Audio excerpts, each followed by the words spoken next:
Nós temos primeiro uma história, que é uma história também conhecida obviamente por aqueles que já estão mais tempo na igreja ou que vieram dos bancos da igreja, que é a história da mulher apanhada no ato de adultério. Mas diz assim, Jesus foi depois para o Monte das Oliveiras. No dia seguinte, de madrugada, voltou ao templo e toda a gente foi ter com ele.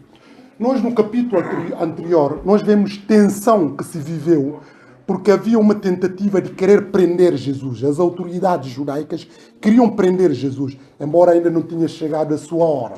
Pronto, mandaram lá guardas e esses guardas depois, enfim, acabaram por ficar admirados com o ensino de Jesus e frustraram os planos das autoridades judaicas.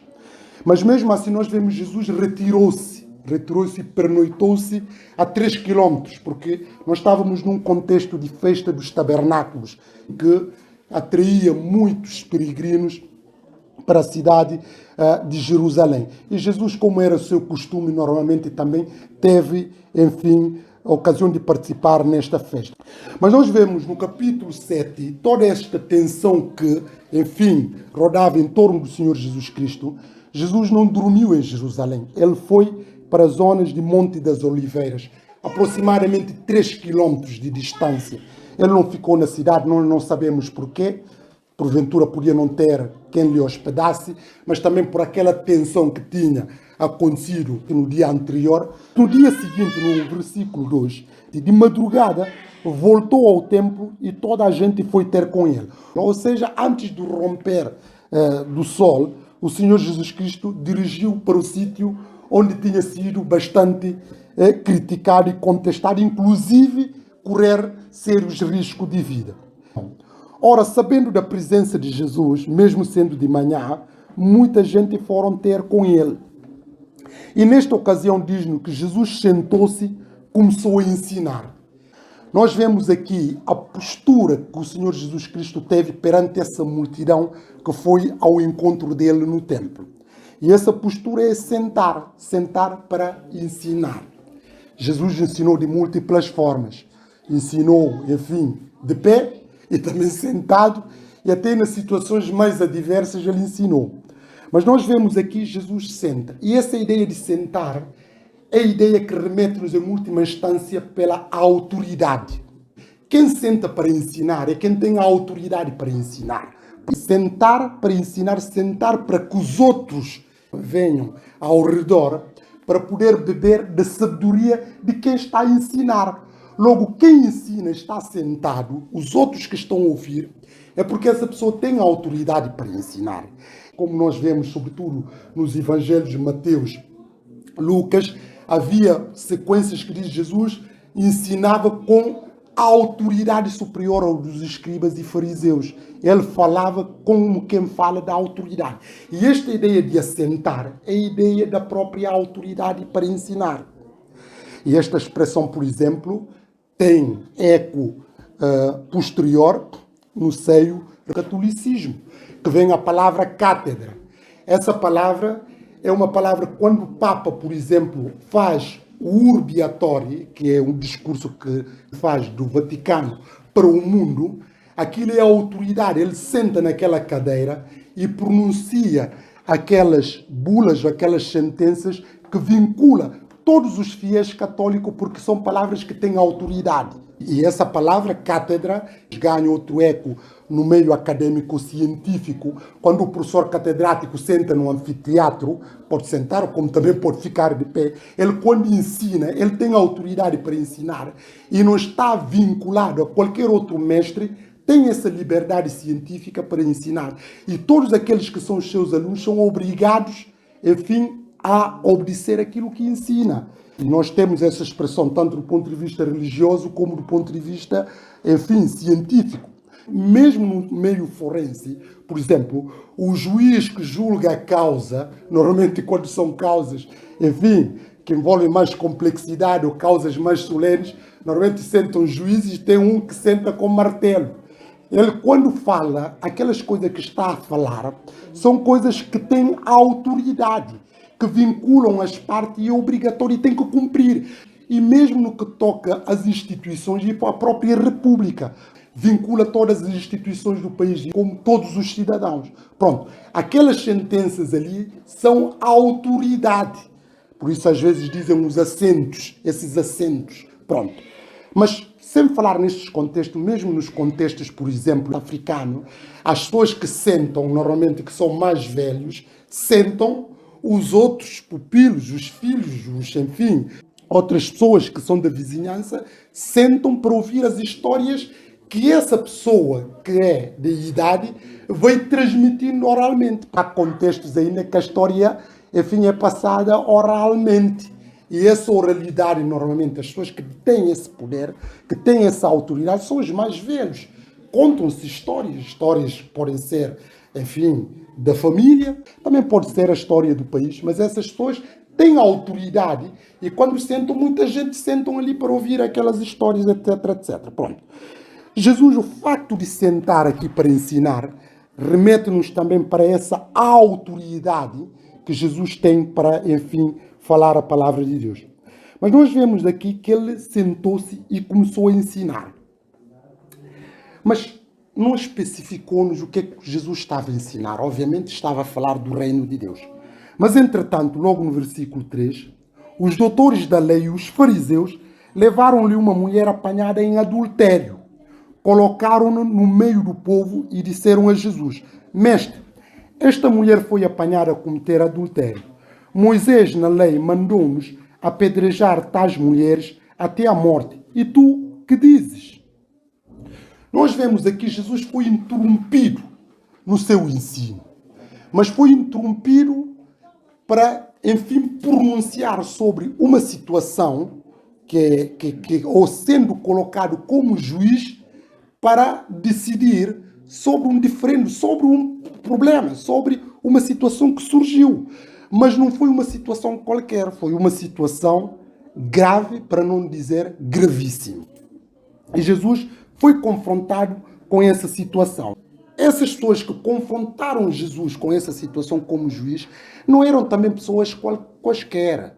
Eram pessoas que conheciam a lei e sabiam as implicações, o alcance, o que é que a lei, enfim, remete sobre aquela situação.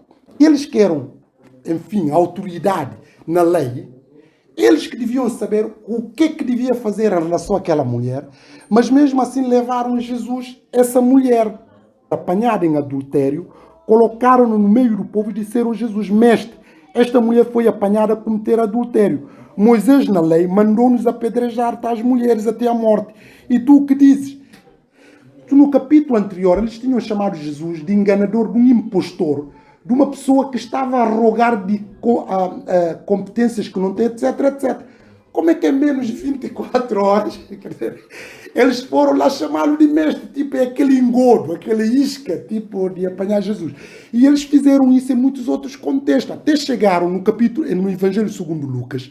Eles disseram: Mestre, nós sabemos que tu vem de Deus, não fazes exceção de pessoas.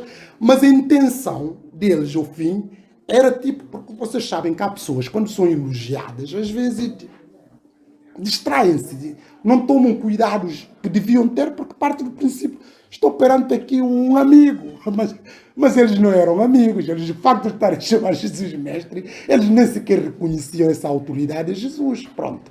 Mas é aquele engodo.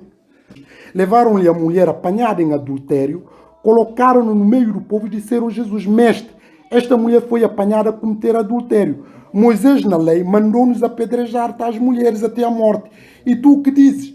Eles, além de levar, já deram praticamente a sentença, mas estavam à espera da decisão final. Porque podem dizer assim: já deram a sentença. Já deram a sentença, podiam logo apedrejar a mulher, podiam logo matar a mulher. Mas mesmo assim, eles levaram a mulher a Jesus com más intenção, como nós vemos logo no versículo 6. Eles puseram-lhe esta questão porque queriam apanhá-lo em falso para depois o acusarem. Este é o objetivo número 1 deles. Eles podiam tratar daquilo que a lei dizia e o assunto ficava arrumado. Mas como eles já tinham inveja de Jesus, já tinham ódio de Jesus, já queriam conspirar contra a vida de Jesus, arranjaram aqui pretextos para poder apanhar Jesus. Logo, o pretexto serviu como sendo a mulher. Mas antes de chegarmos a esta questão, vamos ver a condição desta mulher. A mulher aproveitou a ocasião de festa para pecar. Nós sabemos que normalmente festas, ambientes festivos, são ambientes normalmente que proporcionam o convívio, às vezes alguns deixam extravasar e dão asa ao pecado. É muito fácil, em ambientes de festas, haver as pessoas que deslizam e cometem pecado, sobretudo pecado que tem a ver com carne. Ou excesso na comida, ou excesso na bebida, ou até envolvências do ponto de vista sexual, como aconteceu aqui. Esta mulher, que era uma festa religiosa, que devia ser um ato de louvor e adoração, já quase no final, estamos a falar de festas do tabernáculo, ela aproveita essa ocasião para, enfim, pecar. Mas além de ser o pecar, isso não é um pecado qualquer. Há aqueles pecados que têm a ver só unicamente conosco. Ele traiu o marido. Ou seja, é uma mulher, enfim, que traiu o seu próprio marido. Violou aqui um dever de fidelidade matrimonial. A pessoa, quando vai casar, ele faz um voto de fidelidade. Esta fidelidade, além de outras fidelidades, mas acima de tudo, de nunca trair o seu cônjuge. Pronto. Mas, infelizmente, nós sabemos, muitas pessoas fazem votos e não cumprem. Sobretudo nesta matéria de traição, então, isso é pão de cada dia, sobretudo nos nossos dias. A lei traça tudo as consequências dos pecados. Nós vemos aqui que ele traiu o seu marido. Mas além de trair o seu marido, violar o dever de fidelidade, ele também atingiu a lei de Deus, o mandamento: não adulterarás. Que essa mulher incorpora. Por isso eu estava a dizer que isso é uma situação muito grave.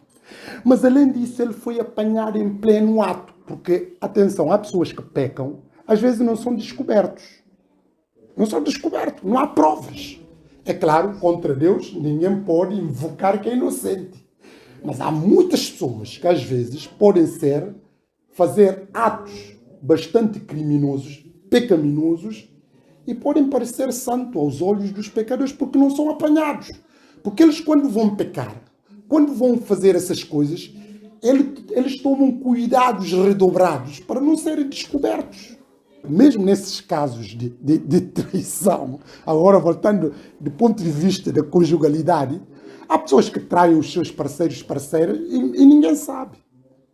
E muitos traem e não são apanhados, ninguém sabe. Pronto. Esta mulher aqui, ela foi apanhada em pleno ato do seu pecado. Por isso ela não tem praticamente desculpa. Mas além dela ser apanhada no ato, porque nós sabemos, como eu disse, para acusar uma pessoa é preciso ter provas. Não basta só dizer, olha, o fulano é aquilo, aquele outro. Logo, quem faz a acusação é que tem que provar. Por isso, não pode levantar-se e fazer acusação sem ter prova. Uma coisa são indícios, mas às vezes há pessoas que são indiciadas e depois acabam por ser absolvidas. Porquê? Porque não há provas de que aquela pessoa cometeu. Mesmo até que podemos dizer, tudo indica que é aquela pessoa, mas se não há provas, não pode. E por contrarião, porquê? Porque há um princípio que já vinha desde o direito romano, de que é preferível soltar um infrator do que condenar um inocente. Pronto, esta máxima ficou. Por isso, quando uma pessoa é julgada e condenada, inclusive, tem que haver provas de que realmente ele fez aquelas coisas. Às vezes os tribunais absolvem, tem quase certeza, mas isso só não chega. Mas essa mulher, ela foi apanhada no ato. Quem é apanhado no ato não pode negar, só pode talvez desculpar, olha, tive uma fraqueza, uma coisa assim, mas não pode negar, não pode dizer que não fez isso. Foi apanhada em flagrante ato. Mas nós vemos outro ponto aqui, que ela foi publicamente humilhada. Esta mulher, os doutores da lei, os escribas, não tiveram dó dela. Quer dizer, eles arrastaram-na e puseram na chacota perante o povo e perante tudo e todos. Mas o pecado que ela cometeu, como eu disse, é um pecado bastante gravíssimo, passível de pena de morte. Sabemos pecados, nós falamos do ponto de vista enfim, espiritual, pecado, todo pecado é igual diante de Deus. É verdade, mas as graduações, as implicações são diferentes. E mesmo na nossa ordem jurídica, as penalidades também são diferentes. Em primeiro lugar, para haver ato de adultério, tem que ter duas pessoas a cometer ato de adultério. Ninguém comete ato de adultério sozinho. Eles deviam também levar lá homem, mas nós vemos aqui que eles levaram só a parte fraca, que é a mulher. O que já aqui cometeram uma injustiça objetiva. Porque eles deviam levar as duas partes, eles não levaram. Levaram só a parte fraca e nós sabemos que esse não é de hoje. Isso já vinha desde a antiguidade.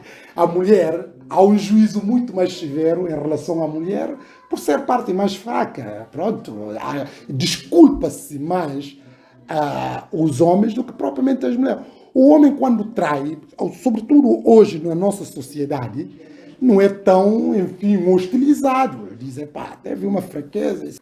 Se for uma mulher, o juiz é muito severo, é porque ela é aquilo, aquele outro, que não vou reproduzir aqui, esses nomes que todos nós sabemos. Pronto. Ou seja, isso é uma coisa que já vinha desde a antiguidade. Pronto. Há outra questão que levanta aqui, enfim, que os teólogos questionam, é de saber se essa mulher realmente era casada ou não.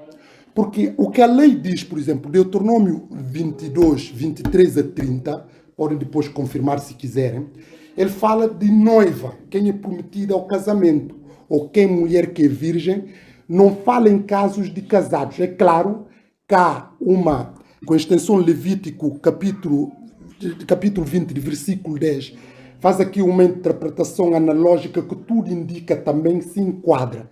Mas o que se pode concluir, a conclusão é que tudo indica que a mulher é casada, porque a expressão que foi usada, ela foi apanhada em ato de adultério. Ora, uma pessoa que não é casada, é claro, podemos dizer também, uma pessoa que está noiva e coisa, mas tudo indica, há praticamente uma, não é unanimidade, entendimento de que realmente ela é casada. Mas a verdade é que eles levaram isso a Jesus, este caso a Jesus, não eram porque eles estavam preocupados com a situação da mulher, pela moralidade pública ou moralidade espiritual, ou porque, enfim, queriam, tipo, para aprender alguma coisa de Jesus, mas simplesmente queriam, enfim, pôr Jesus à prova e apanhá-lo. E eles são muito astutos. Além de que eles nem deviam levar essa situação a Jesus, porque eles próprios tinham autoridade para tratar esse caso de outra forma. Mas nós vemos aqui, perante essa situação, Jesus Cristo tinha que responder. Agora perguntaram-me, como é que Jesus tinha que responder? Se Jesus dissesse para, enfim, apedrejá-lo, como eles disseram de forma muito categoricamente, Moisés na lei mandou-nos. Se Jesus consentir nessa lei de Moisés, sabe o que acontecia? Jesus ia ser objeto, enfim, ia cair na armadilha. Por quê? Porque mesmo a lei obrigar isso, não era Jesus que tinha competência de mandar matar, até porque os próprios judeus não tinham autoridade para matar ninguém. Essa competência eram retirados eles, só o Império Romano, sobretudo o seu, enfim, o governador, que tinha essa prerrogativa em última instância.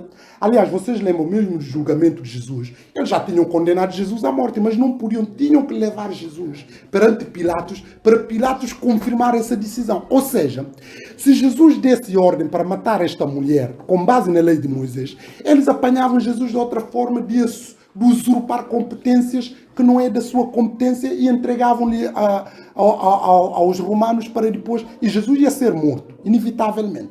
Essa é a primeira questão, se Jesus vai à lei de Moisés. Mas se Jesus também dissesse o contrário à lei de Moisés, eles também diziam que Jesus está a contrariar um dos maiores patriarcas que os judeus têm. Quem põe a lei de Moisés em causa, ele vai ser logo morto por aquela fúria, porque ele estava ainda por cima no templo. Nós já estão a ver ali, chegar no templo e negar. É porque isso é heresia de mais última coisa.